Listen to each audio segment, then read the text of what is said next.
Assalamualaikum warahmatullahi wabarakatuh. Sobat, kembali lagi di channel ini, channel yang membahas tentang seputar bahasan-bahasan Islam.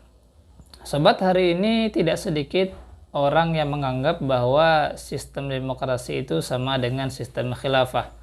Karena ada beberapa unsur di dalam sistem demokrasi itu yang mana dia tidak bertentangan dengan Islam, yang mana dia sesuai dengan apa yang digariskan oleh Islam, yang mana dia terdapat suatu kebaikan-kebaikan. Akhirnya dari pemahaman ini, maka orang mengatakan ketika memperjuangkan suatu kepemimpinan dalam sistem demokrasi, maka tidak menyalahi syariat. Karena tidak menyalahi syariat, maka harus berjuang dengan sepenuh tenaga dalam sistem demokrasi ini.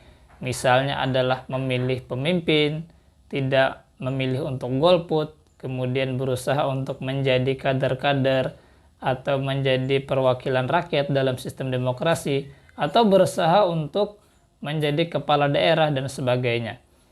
Tentu saja semangat untuk memperjuangkan Islam ini merupakan suatu yang harus kita pupuk, merupakan suatu yang harus kita lestarikan.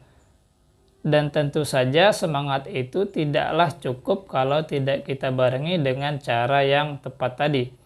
Nah, karena pada dasarnya setiap perjuangan itu juga harus senantiasa mencontoh apa yang telah Rasulullah contohkan. Jangan sampai semangat tadi malah mencontoh atau mengikuti apa yang telah penjajah barat gariskan kepada umat Islam. Karena memang kepemimpinan ini merupakan hal yang sangat penting di dalam Islam itu sendiri. Ketika pemimpin itu dapat menerapkan Islam, nah maka aturan tadi akan otomatis mengikat seluruh kaum muslimin. Terlepas kaum muslimin tadi ingin terikat atau tidak. Yang namanya peraturan pasti akan memaksa orang untuk terikat.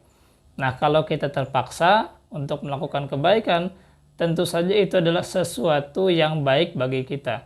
Daripada kita tidak terpaksa melakukan suatu keburukan dan kita lakukan.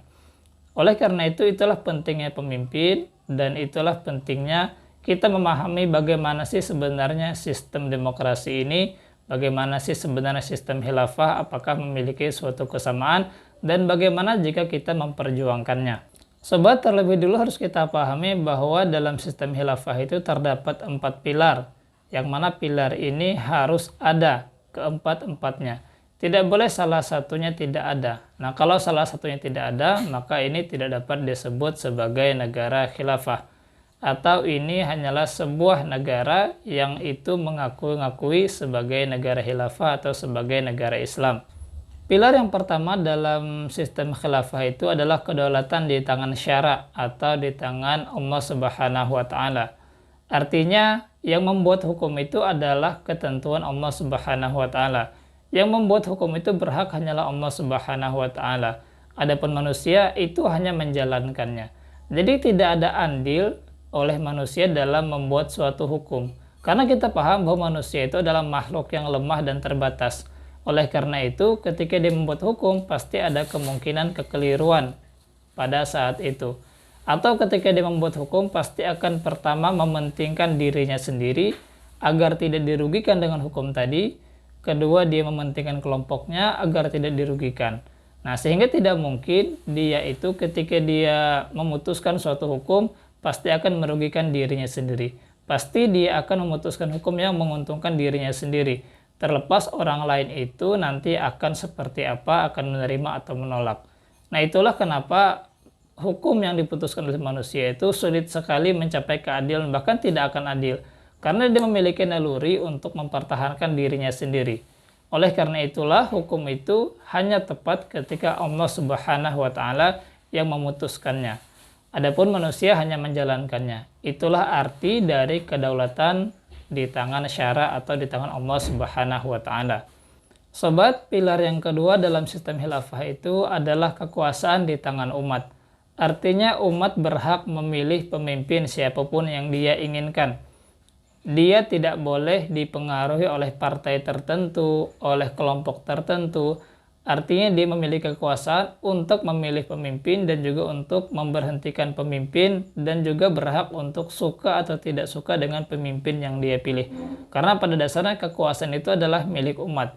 Jadi umat berhak memilih siapapun yang menurutnya layak untuk memimpin umat Islam. Sobat, kemudian pilar yang ketiga adalah kewajiban muslim itu adalah memilih satu khalifah. Jadi tidak boleh memilih beberapa khalifah. Tidak boleh muslimin itu memilih A namun tidak memilih B, memilih B namun tidak memilih C. Namun pemilihan ini haruslah bersifat bulat. Nah, sehingga masyarakat Islam itu menunjuk khalifah yang sama. Oleh karena itu adanya baiat taat oleh seluruh kaum muslimin itu artinya adalah seluruh kaum muslimin memilih khalifah yang sama. Nah, kalau kita lihat hari ini dengan sistem demokrasi zaman sekarang, setiap kaum muslimin itu tidak diwajibkan memilih satu pemimpin. Artinya dia memilih pemimpin manapun itu diperbolehkan dan tidak ada larangan pada saat itu. Nah, tentu saja bagi seorang muslim yang tidak memilih pemimpin tertentu, maka dia akan sulit sekali mencapai ketaatan. Tapi kalau dia memilih pemimpin yang memang dia kehendaki, maka dia dengan senang hati untuk taat kepada pemimpin tersebut. Nah, inilah suatu kelemahannya. Makanya dalam Islam itu nanti ada namanya baiat iniqad, yang mana itu diwakilkan oleh kaum muslimin untuk memilih khalifah. Ketika terpilih, maka nanti kaum muslimin secara umum akan membaiat khalifah dengan baiat taat. Disitulah yang namanya kaum muslimin memilih satu khalifah. Tidak boleh ada khalifah yang kedua, ketiga, dan sebagainya. Karena itu dapat memicu suatu perpecahan nantinya. Sobat, kemudian pilar yang keempat adalah khalifah yang wajib mengadopsi hukum. Nah, jadi khalifah lah yang berhak memutuskan undang-undang, yang berhak memutuskan syariat yang akan diterapkan kepada kaum muslimin. Tidak boleh selain khalifah, karena tanggung jawab untuk menetapkan syariat atau mengadopsi syariat itu adalah di pundaknya khalifah. Nah, sedangkan zaman sekarang kita lihat bahwa untuk memutuskan suatu hukum atau undang-undang itu, rakyat itu menunjuk perwakilan, nah yang mana nanti perwakilan itulah yang akan memutuskan suatu hukum. Nah, jadi ini jelas suatu yang berbeda dengan Islam itu sendiri. Jadi kalau dalam sistem khilafah yang bertanggung jawab dalam mengadopsi hukum itu adalah khalifah. Nah, maka dia memiliki suatu kewajiban yang mana dia ketika menjalankannya akan berpahala dan ketika dia melalaikannya maka akan berdosa. Sobat, memang yang paling nampak perbedaan sistem demokrasi dengan khilafah ini adalah dalam sisi kedaulatan tadi. Nah, kalau khilafah tadi kedaulatannya ada di tangan syara atau di tangan Allah Subhanahu wa taala yang berhak membuat hukum satu-satunya, sedangkan di dalam sistem demokrasi itu adalah kedaulatan di tangan rakyat. Nah, jadi rakyat berhak membuat hukum melalui wakil-wakilnya. Nah, seperti yang kita bahas tadi, kalau rakyat yang membuat hukum atau manusia yang membuat hukum, maka akan terjadi kemungkinan keliru dan ketidakadilan. Nah, inilah kenapa hukum itu hanya boleh dibuat oleh Allah Subhanahu wa taala. Sobat, ternyata perbedaan sistem demokrasi dan juga khilafah tidak hanya terkait dengan 4 pilar yang sudah dibahas tadi, tapi juga ada asas kebebasan dalam demokrasi yang itu bertentangan dengan Islam itu sendiri. Pertama, dalam demokrasi itu dibebaskan untuk memilih agama apapun. Artinya memiliki kebebasan beragama. Kita lihat hari ini banyak sekali oknum-oknum, banyak sekali rakyat, banyak sekali masyarakat, banyak sekali artis ya, yang mana mereka itu berpindah-pindah agama dengan semau mereka. Nah, padahal di dalam Islam, untuk memeluk agama Islam itu tidak ada paksaan. Nah, namun ketika dia sudah memeluk agama Islam, sudah mantap, dan dia keluar dari Islam padahal sudah didakwahi, maka hukumannya pasti sangat berat dari negara Islam. Makanya tidak boleh sebenarnya bebas dalam beragama. Tapi kalau dia sudah masuk memilih Islam dan kesadarannya, maka dia tidak boleh keluar lagi. Tapi tentu saja tidak ada paksaan untuk seseorang untuk masuk ke dalam Islam. Nah, itulah kenapa sistem demokrasi itu sangat rusak, karena dia membebaskan manusia untuk memilih agamanya. Sobat, kebebasan yang kedua dalam sistem demokrasi adalah kebebasan berpendapat. Kita lihat hari ini banyak sekali orang bebas memberikan pendapat apapun, baik pendapat itu merugikan orang lain atau tidak, baik pendapat itu berkaitan dengan agama atau tidak. Makanya tidak heran kita lihat banyak sekali kejadian-kejadian, kasus-kasus yang mana pendapat tadi atau opini tadi justru menghina Islam itu sendiri, atau justru mengadu domba antara umat beragama. Nah, padahal dalam Islam tidak boleh seperti itu. Kita tidak boleh bebas berpendapat. Kita harus menghormati agama lain. Kita harus menghormati orang lain. Kita tidak boleh mencela orang lain dan sebagainya. Kita harus merahasiakan masalah orang lain dan sebagainya.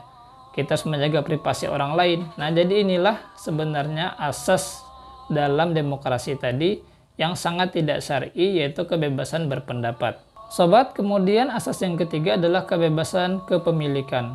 Nah, jadi dalam sistem demokrasi sendiri, siapapun yang memiliki modal, dia berhak memiliki aset sebanyak-banyaknya.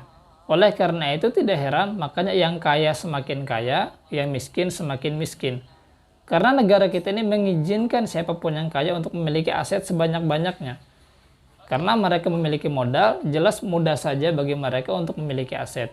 Sedangkan masyarakat yang terkategori miskin, itu tidak mendapatkan jatah, itu tidak mendapatkan kesempatan untuk memiliki aset, memiliki sumber daya alam. Nah, sehingga inilah yang terjadi gap antara yang kaya dan miskin itu semakin lebar. Sobat, asas yang terakhir atau yang keempat dalam sistem demokrasi itu adalah kebebasan berperilaku. Nah, kita lihat hari ini masyarakat diberikan kebebasan berperilaku. Entah itu positif, entah itu negatif, entah itu merugikan orang lain atau tidak. Contohnya adalah bebas berperilaku seperti perilaku LGBT misalnya. Laki-laki menyerupai perempuan, perempuan menyerupai laki-laki, transgender, dan sebagainya. Sayangnya negara kita ini tidak mengatur dan tidak melarang kebebasan berperilaku tadi. Buktinya adalah mereka masih dibiarkan untuk berkeliaran, masih dibiarkan hidup, dan tidak didakwahi untuk kembali kepada fitrahnya sebagai manusia. Sehingga apa? Sehingga hal tadi mendukung untuk merusak generasi-generasi selanjutnya. Yang awalnya tidak paham dengan LGBT menjadi paham, yang awalnya tidak tertarik dengan LGBT menjadi tertarik. Nah, inilah salah satu asas yang sangat rusak sekali, yaitu kebebasan berperilaku. Berperilaku tidak diatur dengan norma-norma tertentu, tidak diatur dengan rule-rule tertentu, sehingga siapapun itu boleh berperilaku seperti apa yang dia sukai. Baiklah sobat, itulah perbedaan antara sistem khilafah dengan demokrasi. Jadi jelas ya, khilafah itu berbeda dengan sistem demokrasi. Memperjuangkan khilafah itu merupakan memperjuangkan aturan Islam. Sedangkan memperjuangkan sistem demokrasi itu berarti memperjuangkan aturan barat, memperjuangkan sistem barat, yang mana mereka ini memang sengaja memberikan sistem tadi kepada umat Islam agar Islam tidak bangkit. Demikian sobat video pada kesempatan kali ini, boleh berikan like, komen, share, dan subscribe. Semoga video ini bermanfaat dan semoga kita dapat berjumpa di video selanjutnya. Wassalamualaikum warahmatullahi wabarakatuh.